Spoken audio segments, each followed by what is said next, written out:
वालेकुम दोस्तों, क्या हाल है।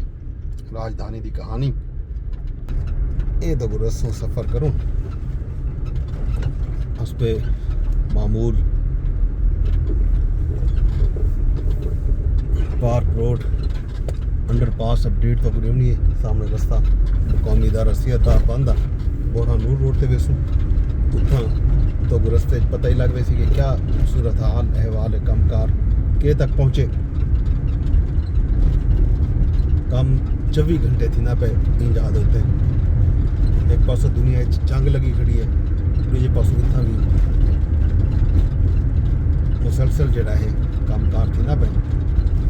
तमाम जड़ा गड्डिया पार्क इनकलेव दो, पार्क व्यू सिटी दो, बैरिया इनकलेव दो या हूँ जड़ा नवा मार्गला इनकलेव बनता पे वो रस्ते च वजन सांगे कौमी इदारा सेहत जो ठीक है सवार आते ई रोड देते एक आदि मोड़ा नूर रोड रोज़ मतलब कुछ है ना रोज़ अपडेट करना इतों वन के वाल पूरी रोड ते थींदे हुए वो जड़ा पुराना रास्ता हा बैरिया इनकलेव का ते पार्क व्यू सिटी का वो इस्तेमाल थींदा ते हुण मार्गला इनकलेव DH ते PDA का इवें आखो मुश्तरका एक प्रोजेक्ट है उहदे वास्ते करेंदे पैन कम ते उहदे वास्ते जनाब के रात नहीं लगे पे तो इन्होंने ये नवे रस्ते भी बनते पे, डुअल कैरेज वे भी बनते पे, अंडरपासिस भी बनते पे, ओवरहेड ब्रिजेस भी बनते पे। इन्होंने 45 दिन का वक्त दिता, अभी 26 दिन ठीक है।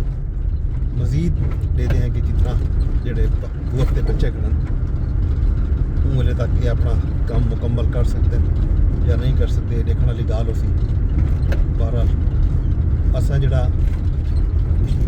पार्क रोड की अप्रोच का एक रास्ता गोलिया हा कुछ दिन पहले वो हुण तकरीबन लोगों को पता लग चुके। बहुत सारे लोग हुण रस्ते का इस्तेमाल करने पैन।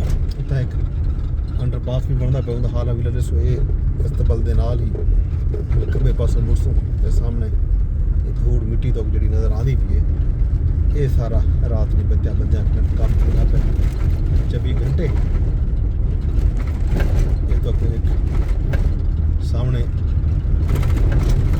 नज़र आती पी उसी सरिया की एक पूरी ये अंडरपास है। ये अंडरपास बनता पे पुराना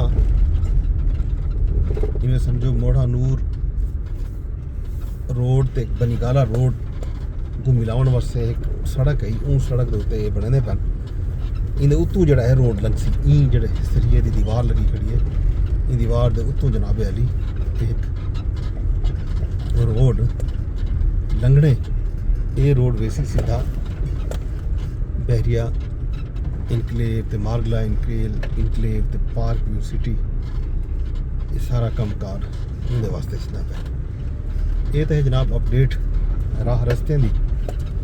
ये तो दसना पिया कि इतना इन्होंने मिट्टी शिट्टी जाती है, बहुत सारी मिट्टी चा चुके ना। चैने भी खड़न मिट्टी चा के थी लहने खड़न ही रोड देते। जबकि जो पहाड़ियाँ बनिया हुआ हैं ये पहाड़ियाँ ये मिट्टी कौमी इदारा सेहत की है। अल्लाह जाने कि क्या कोई कहीं मुआहदे के तहत चैने पैन जा इवें चाहती वेदन। यह सूरत हाल ते हुण आने जंग वाले पासे। जंग तेज़ थी पई है। जंग दे विच इवें आखो वधणकार है। अमरीका ने सऊदी अरब में मौजूद अपने सफारतकारें को आखिए कि वो फौरी तौर देते छोड़ देवन सऊदी अरब ते इवें ही कतर होवे, बहरीन होवे, UAE होवे, जनाब कुवैत